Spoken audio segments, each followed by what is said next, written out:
What if everything you've been told about getting lean is only half the story? Not wrong, exactly, just incomplete. And that missing half, that gap between what most people do and what actually transforms a body, is exactly what we're going to fill in today. Because here's the truth nobody really talks about. Getting a lean body is not about punishing yourself. It's not about eating as little as possible or spending every waking hour at the gym. In fact, the people who approach it that way are often the ones who burn out, plateau, and quietly give up 3 weeks in. You've probably seen it happen. Maybe you've lived it yourself. But there's another group of people. People who seem to get leaner almost effortlessly, whose bodies change consistently over weeks and months without dramatic crashes or desperate sprints. And the difference isn't genetics. It isn't access to some secret supplement or an elite trainer. The difference is strategy. A clear, intelligent, sustainable plan that combines the right kind of movement with the right kind of eating in a way your body actually responds to. That's what this is. So let's get into it. Let's start with the foundation, because without this, nothing else works the way it should. Your body is extraordinarily smart. When you eat, it reads the food coming in, not just calories, but macronutrients, fiber content, micronutrients, and it makes real-time decisions about what to store, what to burn, and what to use for repair. When you train, it responds to the stress you place on your muscles by rebuilding them slightly stronger, slightly denser, slightly more efficient. This cycle, when you support it properly, is the engine behind every lean transformation that actually lasts. The problem is that most plans fight this system instead of working with it. Extreme calorie restriction tells your body there's a famine coming, so it slows your metabolism and clings to fat as a survival mechanism. Excessive cardio without proper fuel breaks down muscle tissue, and muscle is exactly what gives a lean body its shape and keeps your metabolism burning efficiently. Random workouts without progression give your body no reason to adapt or change. So what does working with your body actually look like? It starts with understanding the 3 pillars: nutrition, resistance training, and recovery. And when all 3 are aligned, the results feel almost inevitable. Let's talk about the food, because this is where most people either get it exactly right or lose the entire battle without realizing it. Eating for a lean body is not about starvation, it's about precision and quality. The goal is to create a mild caloric deficit, meaning you're eating slightly less than your body burns, while making sure the food you do eat is dense in protein, rich in nutrients, and satisfying enough to keep you from feeling deprived. Protein is the non-negotiable anchor of any lean diet. It does something no other macronutrient can. It preserves and builds lean muscle tissue even while you're in a caloric deficit. That's critical, because without adequate protein, a portion of the weight you lose will come from muscle leaving you lighter on the scale, but softer and weaker in reality. Lean meats like chicken breast and turkey, fish like salmon and tuna, eggs, Greek yogurt, cottage cheese, legumes, and plant-based proteins like tofu and tempeh, these are the foods that should appear on your plate daily, without exception. Then come complex carbohydrates, and no, carbs are not the enemy.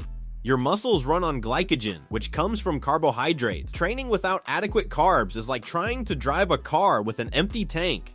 You'll feel sluggish, your performance will suffer, and your body will struggle to recover. The key is choosing slow digesting, fiber-rich carbohydrates that keep blood sugar stable and energy consistent. Think oats, brown rice, sweet potatoes, quinoa, whole grain bread, and an abundance of vegetables. These foods fuel your workouts and keep hunger manageable throughout the day. Healthy fats round out the picture. They support hormonal balance, including the hormones that regulate metabolism and fat storage, and they make meals satisfying in a way that prevents overeating. Avocados, olive oil, nuts, seeds, and fatty fish deliver exactly the kind of fats your body thrives on. And water. This part gets overlooked constantly. But hydration affects everything: how efficiently your body burns fat, how well your muscles perform, how sharp your thinking is during the day. Aim for enough that your urine stays pale and clear throughout the day. It's a simple signal, but it works. The practical structure that tends to work best for most people is eating regularly throughout the day, not grazing constantly. But having intentional meals that combine protein, complex carbs, and healthy fat in proportions that leave you satisfied without overloading your system. A well-constructed breakfast, a balanced lunch, a smart pre-workout meal, and a protein-rich dinner. Simple, repeatable, effective. Now here's the part where everything changes, and this is the section I want you to pay close attention to, because it's where most fitness content either glosses over the details or gets the science completely backwards. Resistance training is the most powerful tool available to anyone who wants a lean body, not just for aesthetic reasons, but for metabolic ones. Muscle tissue burns more energy at rest than fat tissue does, which means the more lean muscle you carry, the higher your baseline calorie burn, even when you're sitting still or sleeping. Building muscle is essentially installing a more powerful engine in your body. Everything runs faster and more efficiently. The structure of an effective resistance training week follows a simple logic. You want to work every major muscle group with enough intensity and volume to trigger adaptation, while allowing enough rest between sessions for those muscles to actually recover and grow stronger. A practical approach spreads training across the week in a way that balances frequency and recovery, pushing movements chest, shoulders, triceps on one day, pulling movements back, biceps on another, lower body quads, hamstrings, glutes, calves on a third. A fourth session can focus on weak points, athletic conditioning, or a full body circuit. This leaves room for the body to recover while ensuring every muscle group gets trained multiple times per week, which research consistently shows produces faster results than training each muscle only once. The exercises themselves don't need to be complicated. Compound movement squats, deadlifts, rows, presses, pull-ups deliver the highest return on effort because they recruit multiple muscle groups simultaneously and trigger a significant hormonal response. These should form the core of your training. Isolation exercises, curls, lateral raises, leg curls are valuable supplements that add shape and correct imbalances, but they should support the compound movements, not replace them. Progressive overload is the principle that keeps results coming over time. Your body adapts to any consistent stimulus, which means if you do the same workout with the same weight for months on end, you'll reach a plateau and stay there. Gradually increasing resistance, adding reps, shortening rest periods, or increasing training volume over time gives your body a continuous reason to keep improving. Cardiovascular training also has a role to play, but a supporting role, not the starring one. Moderate cardio a few times per week improves heart health, accelerates recovery by increasing blood flow to muscles, and helps maintain a caloric deficit without requiring dramatic diet restriction. Walking, cycling, swimming, or incline treadmill sessions of moderate duration complement resistance training without undermining muscle retention the way excessive high-intensity cardio can. And now the pillar that most people sacrifice first and pay for later: recovery. Sleep is not a luxury in the context of body composition. It is a physiological necessity. During deep sleep, growth hormone is released in significant quantities, and growth hormone is one of the primary drivers of muscle repair, fat metabolism, and cellular regeneration. Chronic sleep deprivation suppresses this hormonal cascade, elevates cortisol, increases hunger hormones, and makes every aspect of fat loss harder. Protecting your sleep is protecting your results.